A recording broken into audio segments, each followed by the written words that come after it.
Good evening and welcome to Kini News. Environment and Water Minister Tuan Ibrahim said that the water supply in Selangor is expected to be restored to affected areas within 24 hours after 4 water treatment plants were forced to shut down due to odour pollution earlier today. Over 1 million households and premises faced yet another round of water cuts this morning after pollution was detected at around 2 a.m. in Sungai Selangor, a source of raw water supply.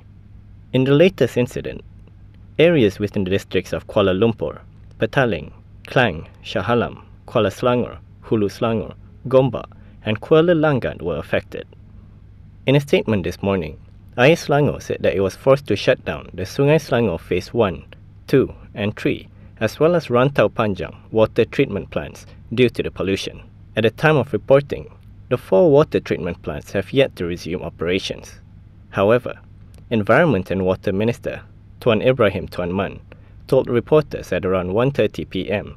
that operations will resume soon, and water supply is expected to be restored within 24 hours. Berdasarkan maklumat yang diloji ini, hingga setakat ini dia masih lagi ada tapi sangat nipis lah. Kita jangka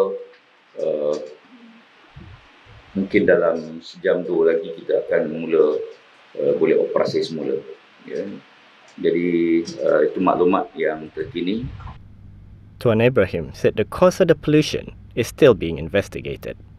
He said while odor sampling is still being carried out to determine the actual pollutant, initial investigations revealed a similar scent to the previous pollution incident on September 3rd that affected 1.2 million households. Cuma kita dah kena pasti beberapa tempat yang kita suspek lah. Ya, 2-3 kawasan untuk kita zero in, kita fokus untuk siasatan. Jadi kawasan tu, kawasan apa? Kawasan Kilang ke? Kawasan Kelantan ke? Kawasan Kilang. Kawasan Kilang. He added that they will act decisively against those who pollute water resources with the law and authority of the ministry. On future plans to prevent the recurrence of the problem, he said his ministry has applied for allocations under the 12th Malaysia Plan for more alternative water supplies, including to increase the number of water catchment along riverbanks. Meanwhile, Selangor Executive Councillor for Environment, He Loy Sian, who was also present at the visit to the water treatment plant, said the upcoming State Assembly sitting, set to convene on November 1st, would see a tabling of an amendment to the Lembaga Urus Air Selangor Enactment 1999. The amendment is a proposal of higher fines of a maximum of 1 million ringgit for those caught polluting rivers in Selangor.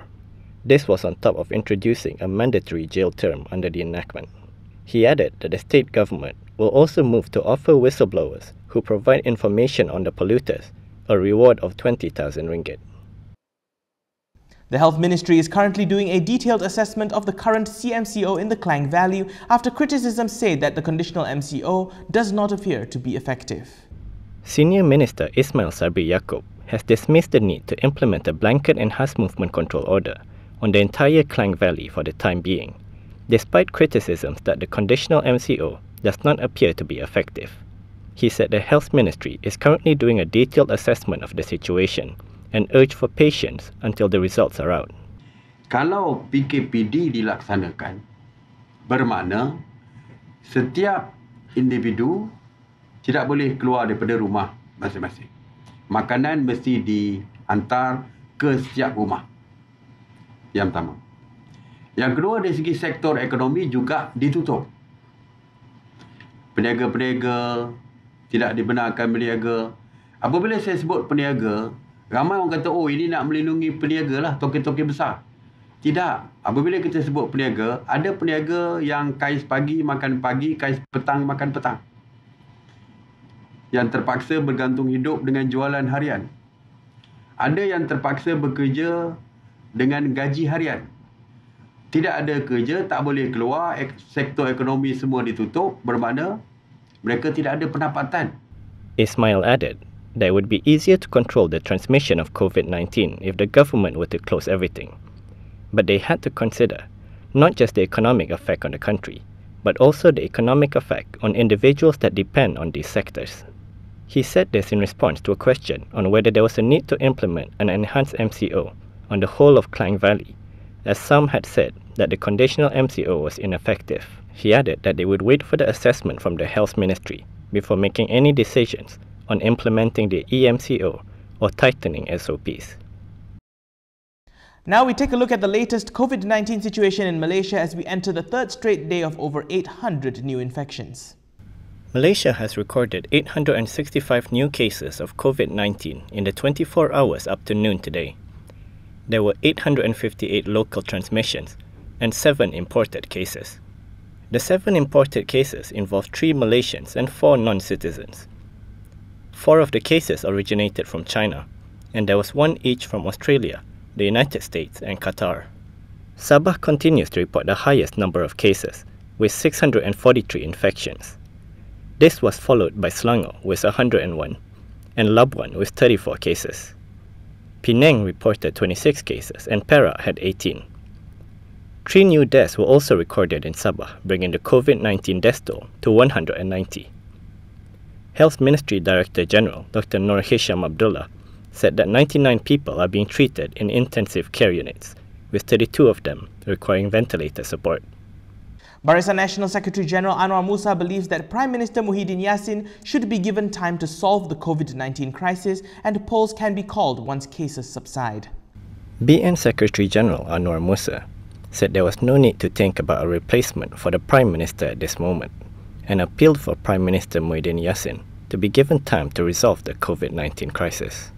In a post on Twitter this morning, he said, "Give the PM time to save the nation and lives first. I believe the PM will leave it to the people." He added that when the cases subside, the government can then dissolve Parliament for the 15th general election.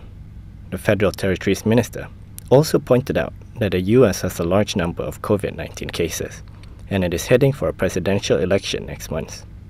Anwar said this in response to a news report in which Dr. Mahathir Mohamad's party, Pejuang, named the 95-year-old politician as the most suitable candidate to replace Muhyiddin.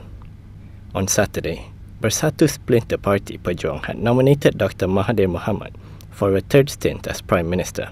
This is to save the country pending the next elections, said Mahathir's political secretary, Abu Bakar Yahya. Pejuang's 5 MPs, including Mahathir, has also filed fresh no-confidence motions against Muhyiddin. The move comes amid political uncertainty, with PKR President Anuar Ibrahim claiming to have sufficient support to form a government, and UMNO holding Prime Minister Muhyiddin Yassin to hostage with yet to be revealed demands. Still to come after the break, we look at what is happening in Thailand, where thousands of anti-government protesters are still out on the streets for the 4th straight day. We'll be right back.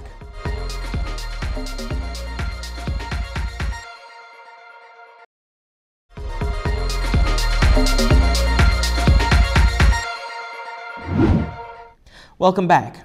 Protests continued in Thailand over the weekend, with thousands taking over key intersections in the capital. Thousands of anti-government protesters took over key intersections in Bangkok on Sunday, defying a ban on protests for the 4th day. Video obtained by Reuters showed the crowd on Saturday at a major road junction in the heart of Bangkok. The video has been viewed more than 1.3 million times on Twitter. Thais have demonstrated for 3 months, demanding to curb the powers of the monarchy and Prime Minister Prayut Chan-o-cha's removal from power. Many protesters said they were stirred to action after water cannons were used on Friday at a youth-led demonstration which included many children. A spokesperson for the Prime Minister told Reuters that he's concerned about the spreading protests and the government wants to talk to find a way out together. He did not specify with whom the government hoped to speak. Prayut's spokesman said the Prime Minister feared the protests, which has spread across the country of 70 million, could be used by troublemakers seeking to instigate violence. Demonstrations have persisted despite the arrest of dozens of protesters and their leaders, the use of water cannon, and shutdown of much of Bangkok's metro rail system in a bid to quell over 3 months of street action.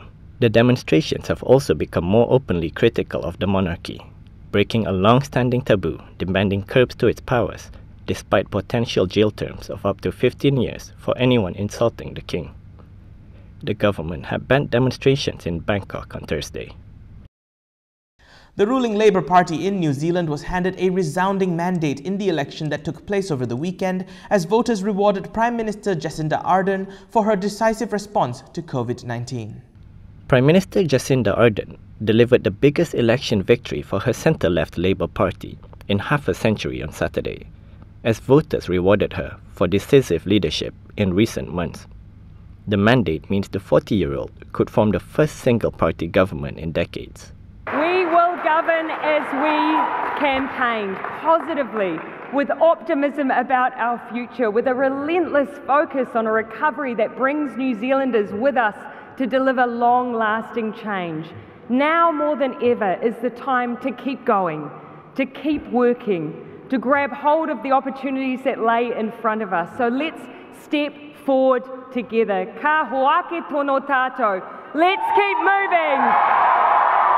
Ardern will face the challenge of delivering on the progressive transformation she promised but failed to deliver in her first term, where Labour shared power with the Nationalist Party.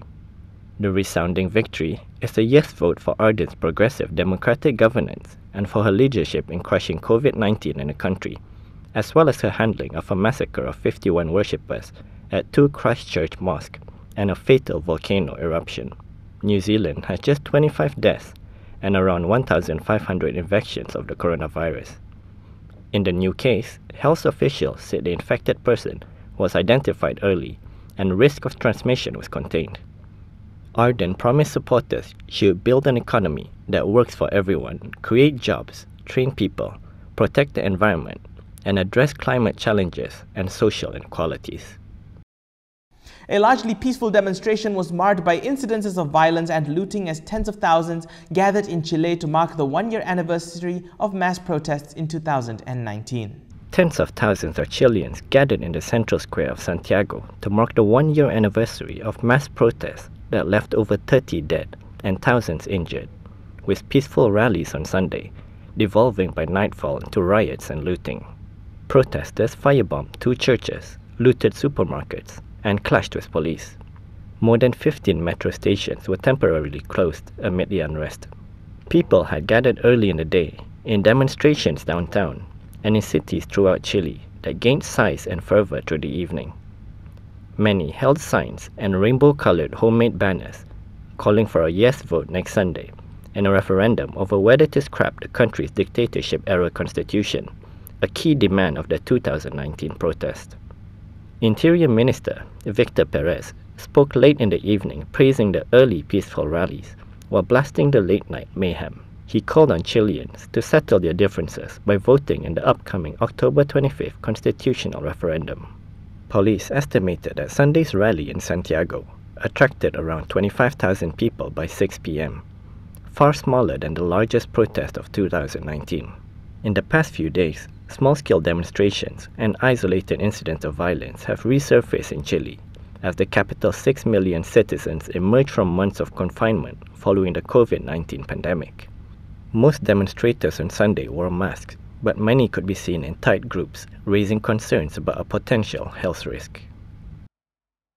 And that's all we have time for this evening. For more news, you can go to KiniTV.com and also follow us on Twitter, YouTube, Facebook for the latest daily news updates. Remember to wear a mask when going out, wash your hands regularly, and above all, practice social distancing.